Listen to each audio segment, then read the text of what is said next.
Our, uh, our, our gospel and our first reading today have this very, very obvious theme of Thanksgiving.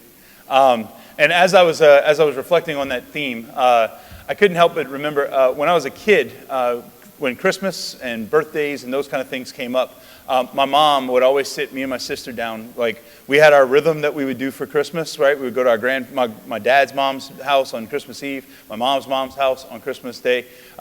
So we had our rhythm, but like on the way to Christmas family get-togethers, my mom would sit me and my sister down and we would have the talk. Not that talk, but a talk, right? She would sit down and she would just go through and she would start telling us. She said, okay, look, we're gonna exchange gifts. And when we get gifts, what that means is you're going to smile. You're going to say thank you for whatever it is. Doesn't matter what it is, right? But you're going to give a big hug and a big kiss to whoever it is that gave it to you.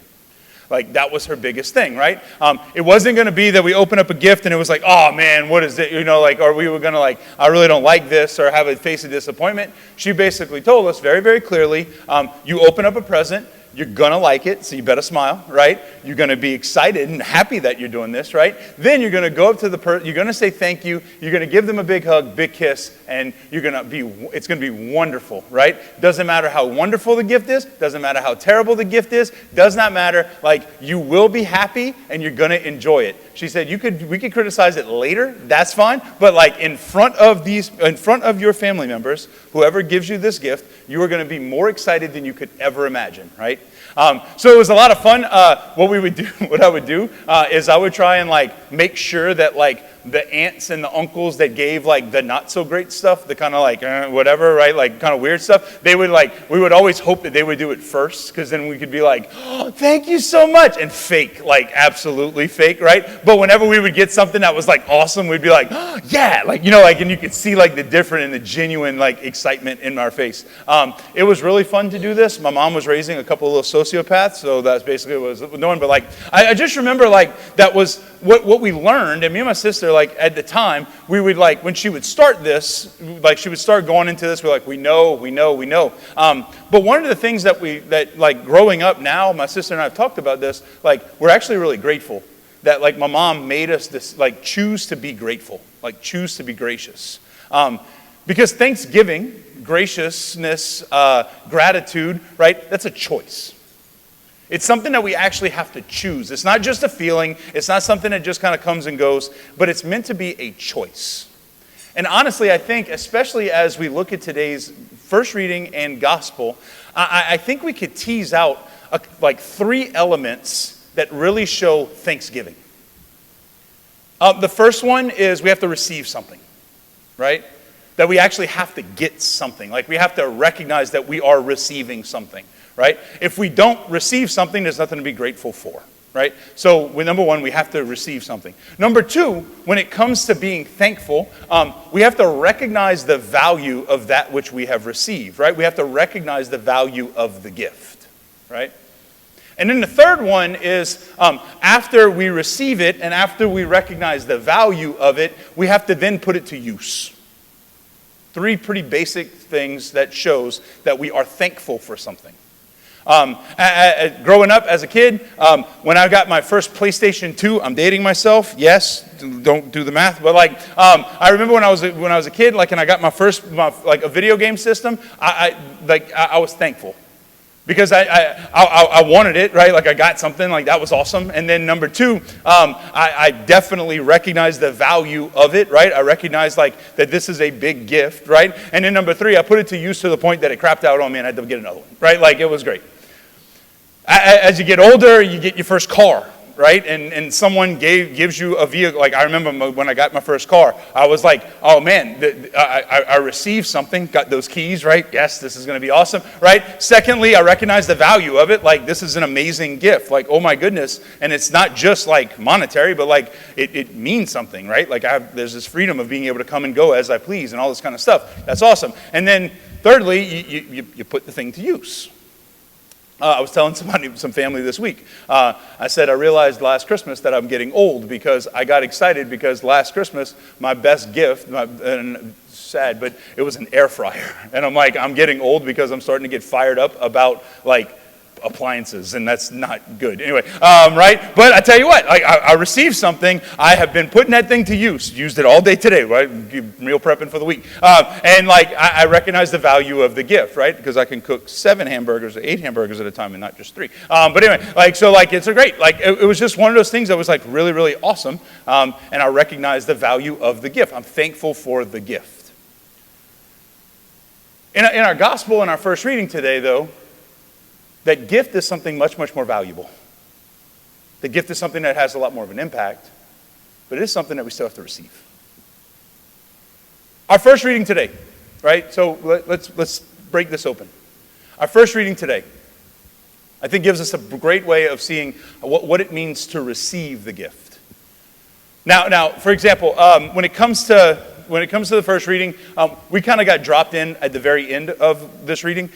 Naaman is the story of Naaman in 2 Kings. It's a great story. So Naaman is just a little bit of background about him. He's a soldier. He is a very, very famous soldier. He is a popular soldier in the Aramean army. So this is basically a Gentile army that hates the Israelites, right? They hate Israel. They have like fought with Israel. They've sacked Israel. They've kidnapped people from Israel, right? They have been at war with Israel. But Naaman is a soldier that is big time in this army, right? So they're a Gentile army. He's a big guy. He's got all kind of like, his reputation is very, very important. He's very successful in his job. Like, he's done all these things. And at one point, Naaman comes down with leprosy. Leprosy in that season, in that time, right, like 1,000 years before Christ, when this is going on, leprosy was seen as basically death. It was seen as death to the living. Right? Because it's a skin disease where the skin starts to decay and basically eat itself. So what happens is that people with leprosy in the Old Testament time was seen as basically dead, right? In biblical times, they were basically seen as the walking dead, and what that meant is they were kind of put off. You're over there, right? You were ostracized, you were isolated, you were pushed away from the wider community. So Naaman sees this, and now he goes from being this popular person, having all this reputation, having all this power, having all of this status, to now being kind of pushed away and isolated. And at one point, somebody comes to him and says, with this leprosy, that there is this prophet that is in Israel named Elisha, and this prophet in Israel named Elisha has been known to be able to do some miracles. So you should seek this prophet out. So sure enough, Naaman, right, humbles himself and actually goes to seek out this prophet that is in Israel because he wants to be healed. And when he goes to meet Elisha, what happens is that Elisha tells him, go and wash yourself in the Jordan 7 times. Now, the empire that he is coming from is this massively built empire that's in Damascus, has all these wonderful big rivers and these waters and all this kind of stuff. And basically, he comes to Elisha, and Elisha says, go and wash yourself in the Jordan River, which is basically the equivalent of a ditch compared to where he's coming from, and like in this nasty, muddy water, and says, go wash yourself 7 times and you'll be clean. And Naaman sees it as kind of an insult. A way to kind of think about it, I've used this example before, but a way to think about it is somebody that would be very, very popular, somebody in New Orleans, right, who is sick, and they hear that there's this awesome, good-looking priest at Nicholls State University named Father Mitch, right, who can heal people, and what they're going to do is they're going to come out here to meet him because he's going to help. And when they come over here, he looks at him and says, go swim in the bayou 7 times. Right? Go dunk yourself in the bayou 7 times. And the person looks at him and says, I'm coming from a place where you got the Lake Pontchartrain, you got the Mississippi, and you got all these big bodies of water, and you're going to tell me to come to an equivalent of a ditch. Well, that's probably Bayou Terrebonne. But anyway, right? Like, you're going to tell me to come over here and to wash myself in this ditch 7 times. Like, that's going to be it. And I could have done that there. Well, what happens is in this back and forth, there's one of his aides looks at him and says, well, if the prophet would have told you to do something great, something awesome, something over the top, you'd have done it. Why, when the prophet tells you something simple,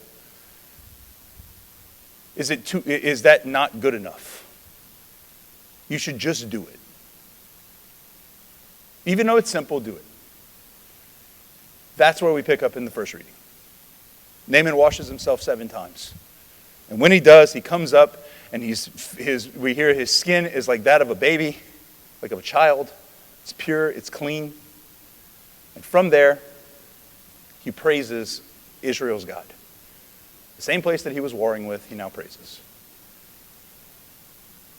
I say that because I think that matters, like in the order of thanksgiving, in receiving, because sometimes we overcomplicate receiving. Right? Like if God, like I know for me, like whenever I'm in a spot in my prayer life, whenever I kind of hit like a wall or it's just getting kind of bogged down, it's dry, it's boring, it's tiresome, it's actually work to go sit down and pray. I know a lot of times that my temptation is I reach for something. Well, maybe if I can find the right book, or I can find the right novena, or I could find the right consecration, or I could find the right this, or I could find the right that, or if I could just, you know what, I'm going to start praying the rosary, I'm going to start doing all those things are good, but sometimes we just like reach out for these things to try and make God work, or make God show up, or make us feel something, when in reality, prayer is a lot more simple than that. And we have a tendency that we can really overcomplicate things. When it comes to praying, number one, show up. We actually have to show up. Number two, be open. Naaman goes to Elisha. He shows up. And at first, he's not open. Until he gets some encouragement. Show up, be open. If that means going to the chapel and going to pray in adoration or something, because like my prayer life it's dry, it's hard, it's all these things. Great. Don't worry about what you're going to pray with. Don't worry about looking for the next like perfect reading in the Bible or doing the Bible roulette where you just there, right? Like or whatever. Like just very simply show up and be open. Not distracted and anything else. Show up, be open. Maybe it's maybe you know what I going to the chapel just doesn't do it for me. Great, show up to Mass, show up and be open. Maybe it's like I've been struggling with this sin or that sin. I've been going back to these old sins, these old ways of life. Great, maybe that go to confession, right? Show up, be open. Very simple. We can overcomplicate it with all kind of other things, but receiving oftentimes is simply showing up and being open. Second piece, recognizing the value of what we receive. I think for that we can look at the gospel. Because in the gospel today, what we hear, it's a very, very famous story, right? Jesus heals the 10 lepers, and the 10 lepers, they all leave, they're going away. One recognizes that they've been healed, and one comes back to thank the Lord, right? And then Jesus has this little exchange, and he says, right, go, stand up, go, and proclaim your faith, right? Your faith has saved you. I think sometimes, though, we can miss a little bit with this story because we can lose the sense of how dire the bad news is. For a leper, their life is over. When someone has leprosy in the biblical time, in the first century Jewish culture, what would happen is this person, as they would walk around, right, they had to call out the words unclean, unclean.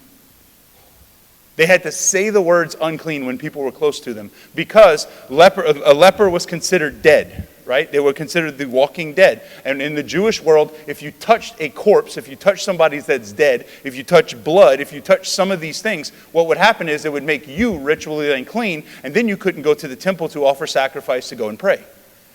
So as a way to protect other people, a leper, when they would walk around saying, unclean, unclean. If people got close to him, they would say, unclean. So essentially, at all times, they had a bubble around them, and people constantly just kept them away. That's the reason why today it would make sense that as Jesus is walking and traveling through Judea and Samaria, and he's walking through all these areas on his way to Jerusalem, that he would come across 10 lepers, because lepers oftentimes found themselves living in colonies and living basically in little communities together because that was the only people they could associate with.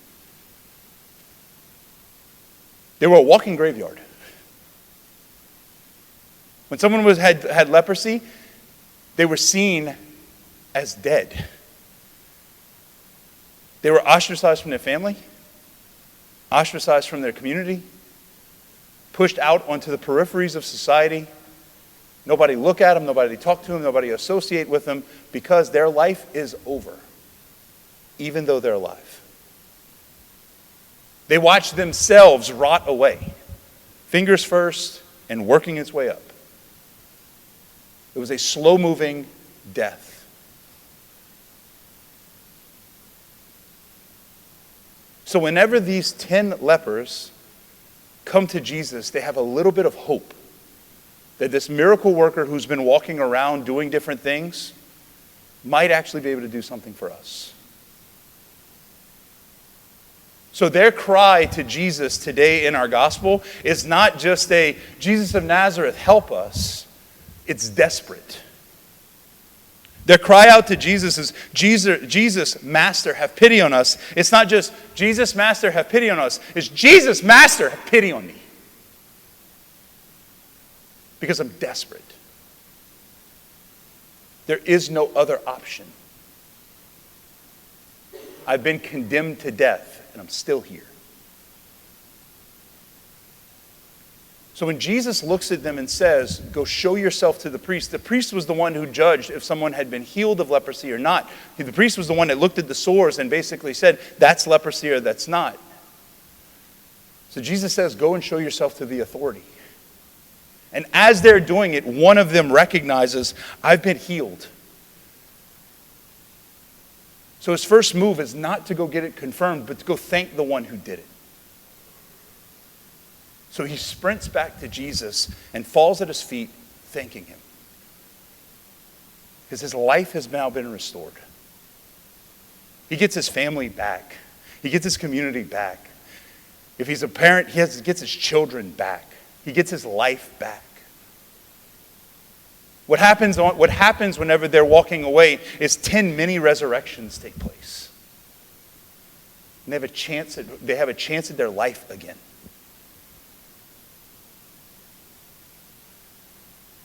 When we understand the destitution and the desperate situation these men find themselves in, then we can understand the value.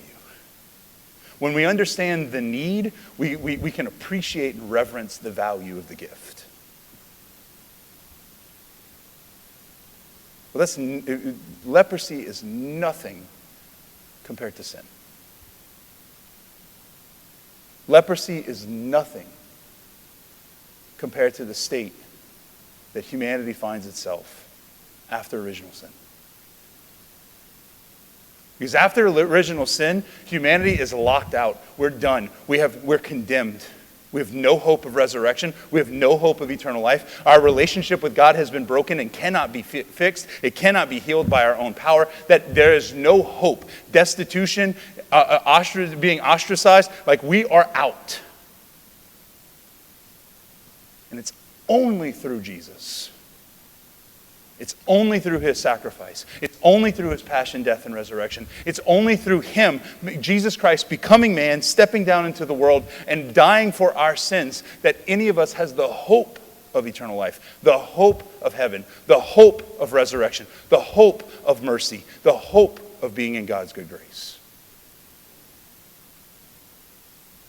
The Christian mystery is very, very clear. That it's through Jesus that you and I have the hope of new life. What happens with the lepers is peanuts compared to what happens with us through Jesus' passion, death, and resurrection. If we don't understand the destitution, the bad side of the story, the darkness, then it's really hard to understand the value of the gift. And that gift is being offered. God's love, God's mercy, relationship with Jesus, those things are being offered consistently. We recognize that, I've said it, I know I've quoted this before. C.S. Lewis once said that Christianity, if it's true, if it's false, is of no consequence, but if it's true, is of eternal consequence. It's no in between. You wouldn't be here if you didn't believe that it's more than no consequence. There's only one other option. Do we recognize and understand, do we reverence the value of the gift that's offered to us? We have to receive it, yes. And it's a lot of times more simple than we give it credit for. But we also have to reverence the value of it. Then the third piece is we then put the gift to use. Whether it be the lepers in today's gospel, it'd be the woman caught in adultery, it'd be the blind man Bartimaeus, whoever it is, whenever Jesus heals, when Jesus does massive work in people's life, the response oftentimes is, yes, I give you something, I heal you. They recognize the value of the gift. Then his final words to them is always something to the effect of go. He sends them out, right? He doesn't leave them there. He doesn't let them just sit in the grace by themselves, that this is just for you. He then says, go. Either share it or go and sin no more. Jesus doesn't let anybody that he heals, pretty much in the New Testament, throughout the Gospels, right? He doesn't look at them and just say, yeah, you now have this, great.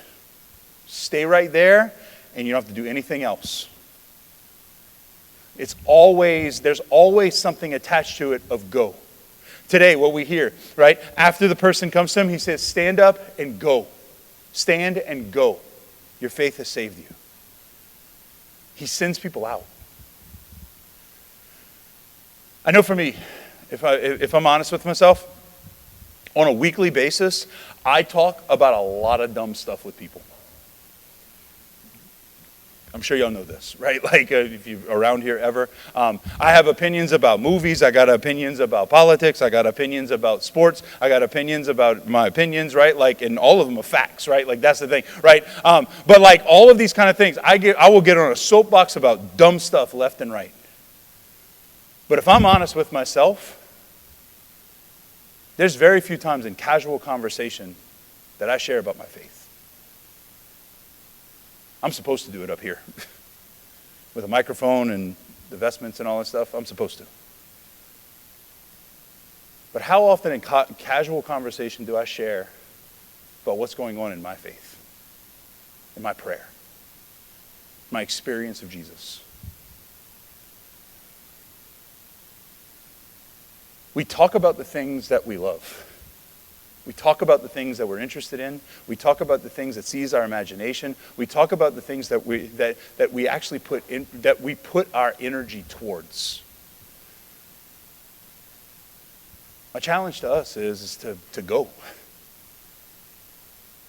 My challenge to us today is, if we're thankful, right? If we're truly thankful that, yes, I have received the gift of God's love and gift of God's mercy, and then from receiving that, I recognize the value of the gift of God's love and the gift of God's mercy, do I then talk about it? Do I see it as something that's an amazing thing that happened this week that I want to share the grace of? I want to share how it is that my prayer has been going. I want to share that, hey, I'm struggling with things.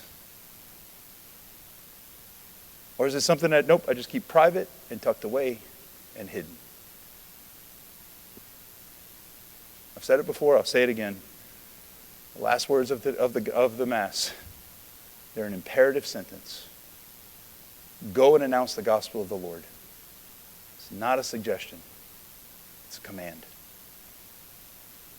The church in her wisdom, the Lord in his wisdom, right? What he says to us at the end of every Mass is go, announce. Go and speak. Go, share what you have received. Go out. Proclaim the gospel. Stand and go. Your faith has saved you. There's always a movement out.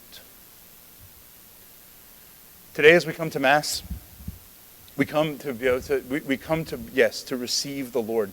right? We come to receive the Eucharist. The word Eucharist in Greek means thanksgiving. So do we come and receive?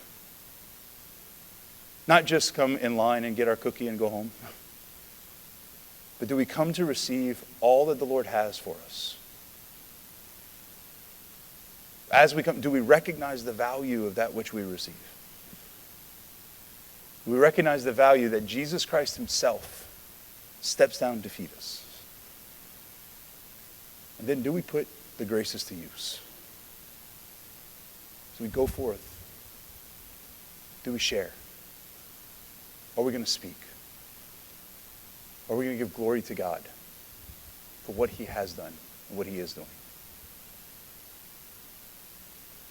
May we come to Mass tonight with open hearts, simple, right? But may we come with a spirit of thanksgiving, receiving, reverencing, and then ready to share.